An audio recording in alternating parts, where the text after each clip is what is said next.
What's up, everybody? So I'm going to do a quick tutorial. Well, it's probably actually not going to be that quick, but a tutorial on how to stream with Xsplit.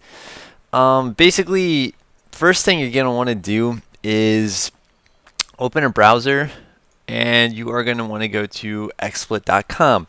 I'll add this website down in the description for you guys so you can get there easily.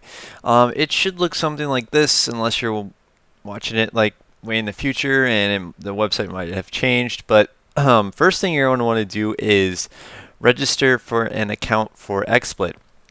So you're just going to enter all your information here and you're going to hit join now. After you've done that, you're going to want to download XSplit and install it. So once you've downloaded it, it should give you like an exe file that you can just execute and install. And it's pretty simple installation and everything like that. So I'm not going to go over the installation. Once you've installed it, you should open up XSplit, and this might take a second to open. XSplit is pretty bad on, I don't know, startup time. It takes like a minute or so to do its startup. I don't know why, but it likes to take some time. So in the meantime, what we'll go ahead and do is our speed test. So you're going to want to open up your browser again and go to speedtest.net. This is important to figure out your speed, and we will base your settings off of your speed eventually. It looks like Xsplit just loaded up. So first thing we're going to want to do here is run our speed test. So this is what we'll use again to base our stream settings off of, because, and this is, we're going to base it all off of our upload speed basically. So your download speed for XSplit isn't really relevant. It's mostly your upload speed that's really important. So this is the number we're going to be looking at. So I'm going to go ahead and minimize this for now, and we'll look at these settings eventually. So now that XSplit has launched, let me start a new scene here. And basically what these scenes are is you can make different custom scenes for different things, and you can see I have a bunch of different ones laid out for different various things that I'm using. So you know, this is like my full desktop screen, and this is, you know, these are zoomed in ones for various games that I'm playing or something like that, you know, all sorts of different things. So basically the full screen one here, I don't know if I have a full screen, I'll turn off these. Basically what these are on the side here is I just added some extra like media images. So I added, you know, like some sort of fade bar so I could put a title, you know, that says my YouTube channel. And I added this bar here, which allows me, if I start up Spotify, to add in like a Spotify right now. Right now I have a web browser open, so you're just seeing the white from the web browser. You can probably see my mouse, yeah, on the thing. So I'll go ahead and turn all this stuff off. Or actually, I'll just start a brand new scene for you guys. So when you open up XSplit, it's probably going to look something like this. And so the first thing you're going to want to do is add a screen region. So you can go down here to add, or you can go file and like add screen region. Either way, I always use the one down here, but it doesn't matter. So you're going to add screen region. Then it's going to bring up like a selection tool like this. A couple things you can do is you can click and drag, and it'll make a selection screen region from, you know, the actual selection you made, which I didn't make a full screen, so I did like a 932 by 580 screen region. If you want your whole entire monitor, when you do add screen region, you can just go up to the top corner and just click one time. So just hover your mouse over to the top corner and click one time, and it will do your full entire screen region. Now it says that I have a 1920 by 1080 screen region. The thing right now, it's only 1/4 the size of my thing, so what you need to do is you need to click and drag it and make sure it fills your whole entire XSplit screen here. Otherwise, when you stream, like, you're going to have all this black dead space and people aren't going to be able to see your screen. So make sure you drag it to the full thing of XSplit. The next thing you're going to want to do is resolution. This is really important for when you stream. By default, I think it might be like 640 by 360, and if I go ahead and set it like that, my window size is still about the same, but that means that I'm only streaming in 640 by 360, which means it's going to be terrible resolution. So the first thing you're going to want to do is set it to at least 1280 by 720. You can also set it to 1920 by 1080, but I recommend doing 1280 by 720 because it's still HD and it's not going to be as hard on your computer or your internet connection doing 1280 by 720. So if you do not see this, you can hit the edit resolutions, and this can bring up your resolutions, and you can just check whatever ones you want. I have all these default ones checked that I don't ever even use, which I can probably uncheck because they're all irrelevant. I don't use any of them. I just use 1280 by 720. So, and again, if you wanted to use the 1920 by 1080, which is full HD, you could check it, and it'll be available on the list. And then once you've done that, you just want to hit apply and OK, and then you'll be able to see your resolutions of which ones are available, and you want to choose 720 HD. So what you're seeing right here is, since I'm doing a screen region of this, you're seeing like a picture and a picture and a picture and a picture. So I'm just going to turn off the screen region for now so you guys don't have to bother seeing that. Again, this checkbox allows you to black out or basically turn off your screen region. So if you have different things, like if you're entering a password or something you don't want your stream to see, you can always uncheck this box for a minute and then recheck it, and it'll turn it back on. A couple settings that are important for screen regions is if you right click on the actual screen region, it'll bring up this little settings box, which I don't know why I can't move it. I guess you guys can see it down here. A couple problems that Xsplit has sometimes is depending if you're playing in windowed mode or unwindowed mode in video games, you might get a mouse flicker. And sometimes this is caused by capturing layer windows when this is checked, this checkbox. It all depends, and something you have to play around with, but it says right here in parentheses, uncheck this to fix mouse flicker, because sometimes your mouse will flicker, like in certain games that have overlays and stuff like that, or menus that pop up. Sometimes that's going to cause an issue, and it's mostly an issue when you're playing in full screen. What's really important when using XSplit is that you play almost all your games in full screen windowed or some sort of windowed mode, because it's easier for XSplit. It'll cause less frame lag, and it will make your it's easier for XSplit to not cause problems. Like I was saying, because when you play in full screen, sometimes it can cause flickers. Sometimes it'll just look like a black screen like this, even when your screen region is checked on and there's supposed to be a game there. Sometimes it will just be black if it's full screen. So if all times possible, try to use full screen windowed or just some sort of windowed mode. And if you can't, it's okay. Just test it and make sure everything's working, and all that stuff before you start streaming. So again, they have other things like optimize for non-motion picture. This could fix choppy stuff if you uncheck it. And most of these are already unchecked by default, but just in case yours is checked, if you're noticing any problems, go into this. Again, all you have to do is right click on your screen region and make sure all these three are unchecked if you're getting problems. This will also show your width and height of your screen region, which you can already see right here, and the position, which is 0, 0. And you can change these in here and other various like color options and stuff like that. So that's just the basics, so that'll help fix. Another thing on the interface here is right here is your mic volume, so you can turn down and turn up your mic volume if you want to adjust this. Like if people are saying your mic's really loud, then you can maybe half it or just set it a bit lower. And this right here is your background audio as well, so you can set that higher or lower.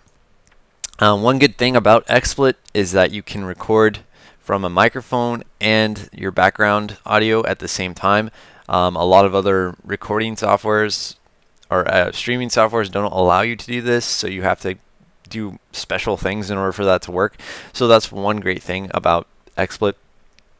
Again, if you guys wanted to add like a media source, you just go back down to add like media file. And if I wanted to add like an image, for example, this image is overlaid and I can put this wherever I want. I can scale it, I can move it. And then if I turn on my screen region, it's always going to be on that corner and you'll see my desktop on the other side. You can also rearrange these. You can just drag them to where you want, or you can use these arrows down here. So obviously if I put that screen region behind my desktop, you won't be able to see it because my desktop is a full screen region. But if I scale this to the side, then you'll be able to see it. So that's something cool that you can do. And like I said, you can also add text. You can add like a webcam, all sorts of other things you can add in there that if you want. Okay, so let's get into our actual stream settings. So again, like I was saying, your resolution, make sure you have that set at least at 1280 by 720. Your frame rate, 30 frames per second is great. You don't need any higher or any lower. 30 frames per second is perfect, so use that. Transition, you don't have to worry about. I've never used any of these, so I'm not really sure. I think this is if you start your stream, it like fades in or something. I don't know. I just left it on default. I don't mess with any of these. Projector, I don't mess with any of these. Your scale viewport, this can be very helpful because you see right now this is actual, so this actual window right here is going to be like 1280 by 720, or this whole screen region right here is, so the window is actually going to be a bit bigger. So you can actually scale viewport if you like 50%, and it'll make it a lot smaller. Or you can, make it even smaller than that. That way, if you want to see it, but you still don't want, the thing to take up half your screen, then that's a way you can do it. Scale viewport. Again, like I was saying, don't change your resolution to change the size of your viewport. Make sure you do the scale viewport. That way, this is not messing with your resolution. It's just changing the viewport size. And you can see right here that I'm at 50%, and it has it in the yellow text. So another thing. Basically, we're going to want to set up our channel settings now. So basically, to stream, you're going to need XSplit, and you're going to need an account on a website like twitch.tv or Own3D. Any of those websites. Most of you guys are probably familiar with twitch.tv if you're watching this, because you've probably come from my stream or something like that. So it's pretty simple. You just make a twitch.tv account, and it should tell you when you first make your account, it should have an option that says allow, live stream or something like that in your settings for Twitch. I would show you guys that, but it's not available in my settings anymore, obviously, because I've already enabled it or whatever. But I think there is something that you have to do on Twitch to enable for not live stream, but it should be really easy to find and all that kind of stuff. So basically, first thing you want to do is you're going to go to broadcast and edit channels. And you're not going to have this part right here because I've already set mine up. But I'm going to go ahead and add a new one so you guys know how to do it. So first thing you're going to do is hit add, and you're going to say Justin TV/Twitch TV if you're using Twitch. If you're using Own3D, or if you're using Livestream or Ustream or any of those others, you're going to want to choose those options. But if you're using Twitch.tv, then you just want to select that. So first thing you're going to want to do is enter your username, your password, and all this kind of stuff, and we're going to set up all these settings. So this is basically what it'll bring up. I'm just going to edit my other one so you guys can kind of see all this stuff already filled out. So first thing for the username, you're going to want to enter your username. Make sure that you use a lowercase at the beginning of your name. Even if your username is not lowercase on Twitch or something like that, make sure you use lowercase. It will cause problems if you don't use lowercase. So make sure your whole username is lowercase. Your password is all you have to do is enter your password, and then it should have a channel selected, which is your main Twitch channel. And that's about it for the channel settings. So video encoding, this is what's really important, and this is where our speed test settings from the speed test that we ran earlier are going to come in handy. So first thing you want to do is set your preset to Xsplit default. It should already be on Xsplit default when you start it up, so that should be fine. Your codec is going to be x.264, which should be there by default, and you probably won't be able to change it. Quality. So let me bring up a little notepad of the settings for some of these settings here. So these are all based off of your, right here is your megabits per second, and this is all based off your upload speed. So let me open up that browser again and go ahead and bring up this notepad. So my upload speed is 5 megabits per second, roughly. So I can have, you know, twice the amount as some of these settings here or whatever. But I usually don't max out my upload settings or anything like that, because I usually run servers for like Minecraft or Terraria or something like that. So I usually leave a lot of extra bandwidth so I can run those servers at the same time and stream. So for quality, back to quality. Basically, the quality, you can set it from 1 to 10. And again, it's going to be based off of your upload speed. So if you have a 2 megabit per second upload speed, you're going to want to probably set it to 10. And I recommend setting it to 10 if you can. It's very important to have high quality when you're streaming. So if you have 2 megabits or higher, definitely set it to 10. If you don't, 8 is okay. If you're any lower than 8, your stream quality is probably going to look pretty bad, and most people aren't going to watch your stream because of the quality is just too hard to see stuff. So if your megabits per second upload speed is probably lower than 1.5, then I probably wouldn't stream at all. Just because your quality is not going to be that great, and it's just going to be hard for people to watch your stream, and you're probably not going to get that many followers because again, your quality of your stream is really low. So what I would do is I would just wait till you can get a better internet connection or something like that before you start streaming. So again, 2.2 megabits per second is really good. If you have an internet that's 2 megabits per second, you can run stream. That's what I had before, and I was able to run stream, and it looked decent. It wasn't the best, but it was decent. And so if you have at least 2 megabits per second, you're great for streaming. 1.5 is okay. If you're lower than that, like I said, probably don't stream. So we set I set mine for 10, and 10 is the best for quality, so I would use that if possible. So now we're going into our max bit rates. Basically, for this, you're gonna want to set a good max bit rate, and so again, this is all based off of your upload speed. So again, I have it set at 5 megabits per second. So I'm going to set mine to, and I don't know why I just opened Spotify. It's awesome. So I'm going to set mine. I set mine to 2000. I set mine really low compared to my upload speed. Basically, there is an equation here that it's all a rough equation. It's not exact. You do not have to follow this equation, but it's really simple. Basically, you take your max bit rate. For example, my upload speed is 5 megabits per second. So I would put 5 here, and then I would multiply it by 1,000, which is 5,000, and I would subtract 500, which would mean I could technically run my max bit rate at 4,500, which is going to be really high quality and everything like that. But again, like I said, I run servers and stuff like that, so I don't want to take up all of my bandwidth on just my stream. So again, if you have a 2 megabit per second internet connection, 1500 is okay. Below 1500, you're going to start seeing that the quality is really crappy, and it's going to not look as great. You might be able, like I said, you might be able to get away with a 1.5 megabits per second upload speed, but after that, I wouldn't do it. It's just not worth it. So I'd say 1500 and above is great. If you can get at least 1500 max bit rate and not lag really bad, or the stream becomes choppy or something like that, then you're good. So try to make sure you have at least a 2 megabit per second upload speed.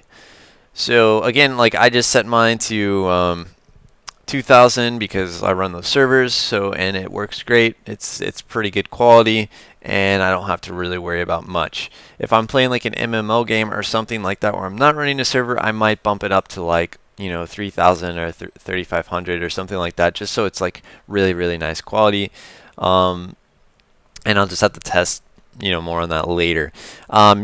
Your buffer should be exactly the same as your max bit rate. So if you change this to like 1500, it should change with it, and just leave it.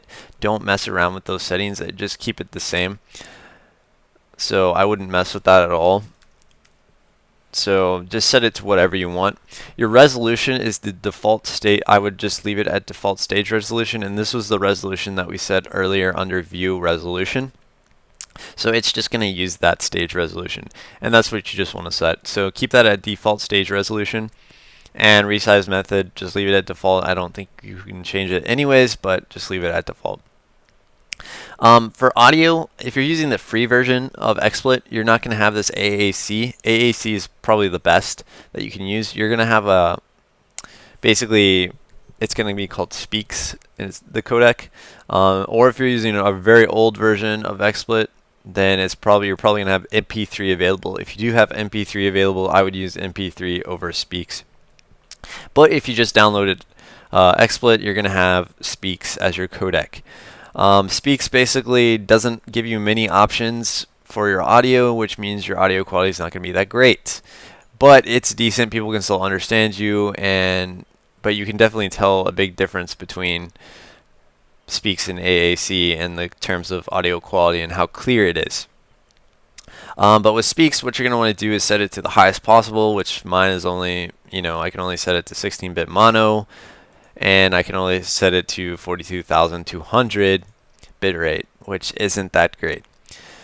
So set it basically for your audio. If you're using Speaks, just set it as high as you can, and yours is probably going to have the same settings as mine, so that's the best you can do. If you do have the paid version, use AAC. It's very important that you use AAC because this is very good audio quality.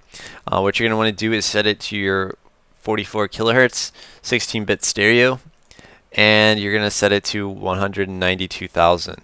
I mean, you can go higher if you want, but there's no real need. 192,000 works great. It's nice and clear, and you're not having to upload extra stuff to get quality that might not even be that much better.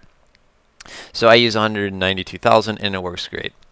So that's about it for your actual settings, and you're just going to click OK, and then it should bring this up and have it selected here. Another thing you can do is local recording with Twitch, and so no, I don't want to do that.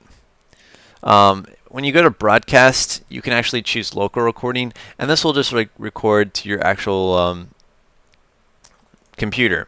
So if you go into broadcast and like edit channels, for example, and you go to like the general tab, then what this is going to do is it's going to allow you to set where your local recordings are going to be. So I have mine set on my E drive to like all these folders or whatever. And these are where your local recordings are going to be. So this is great for if you want to, record something on your desktop or just record like a game or something, like while you're not streaming. Then it works pretty good. It does have some issues, which I don't know why, but sometimes when you start to record, it will, I don't know, create like a gray screen, especially when you upload it to YouTube. So the first like 5 seconds or 3 seconds of your video will have like a grayness or something like that to it, and then it will clear up and be good for the rest of the video. But it's kind of weird that first like 3 seconds is gray. I don't understand why it does that.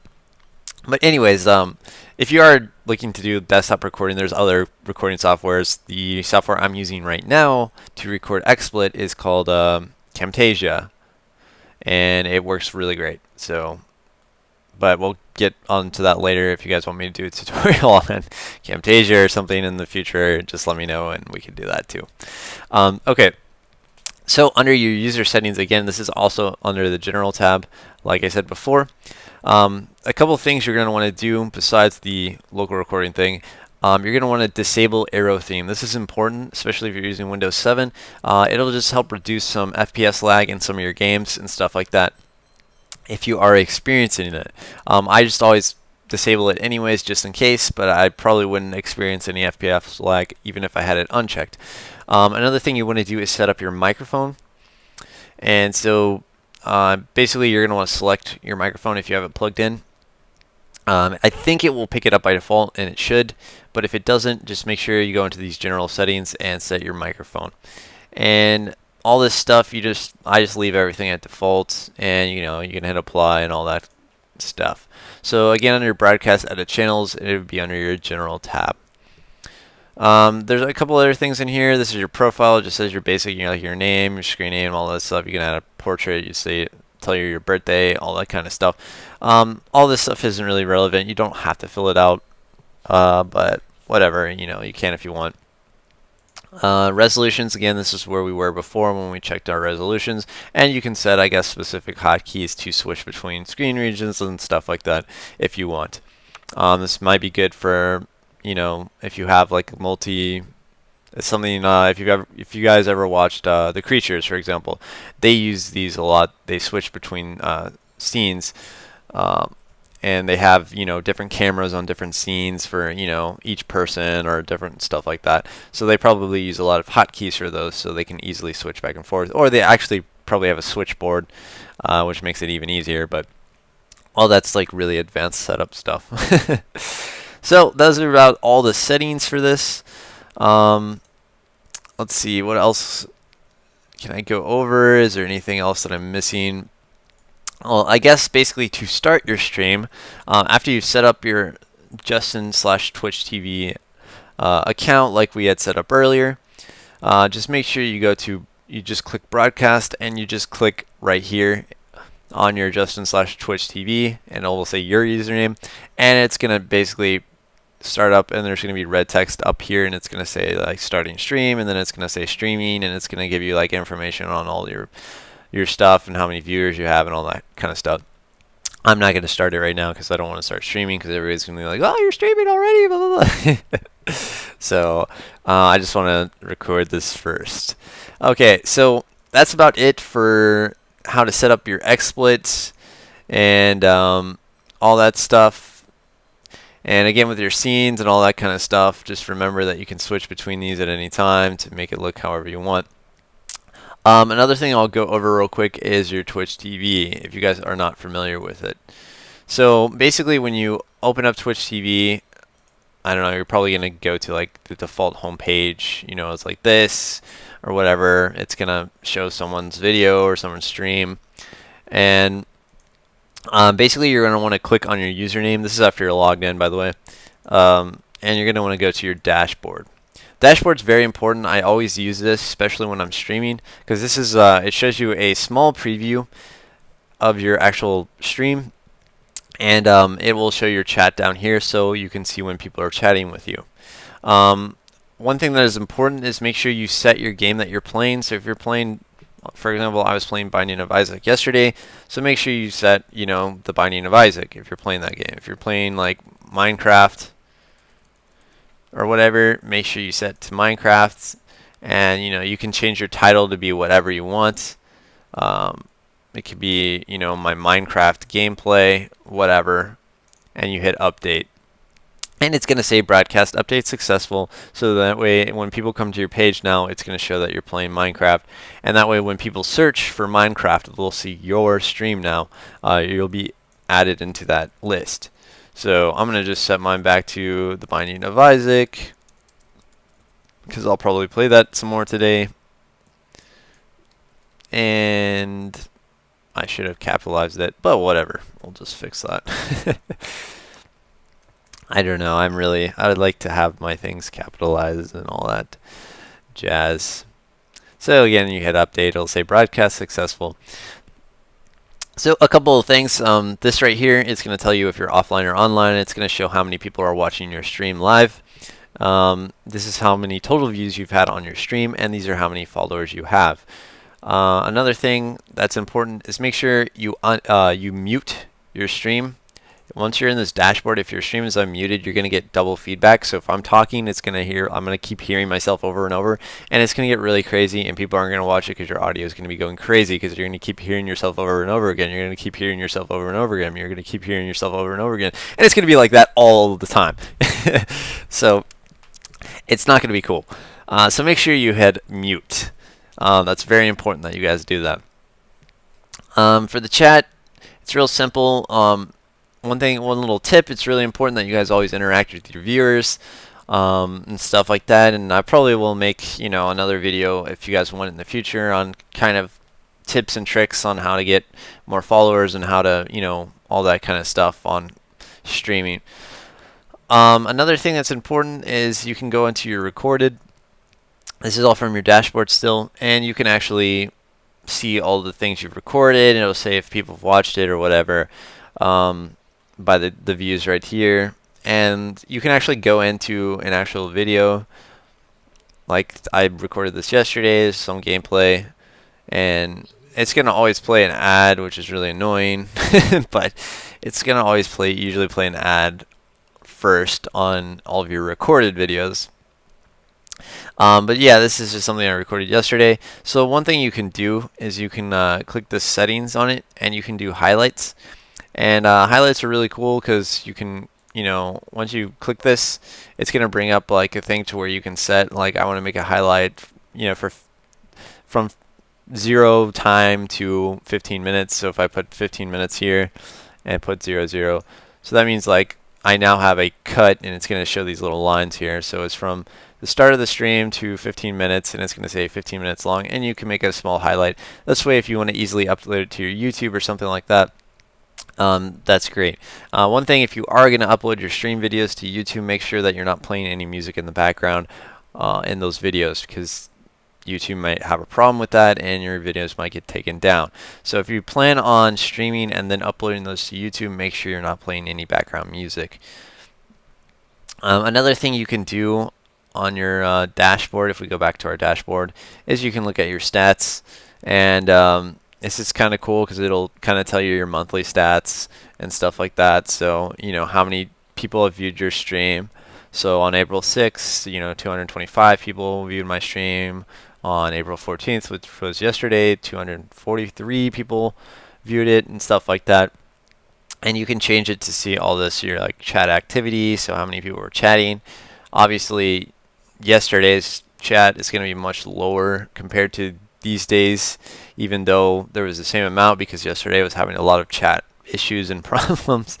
So some people couldn't type. I couldn't even type on my own. I don't know why but lately Twitch has been having some chat issues and stuff.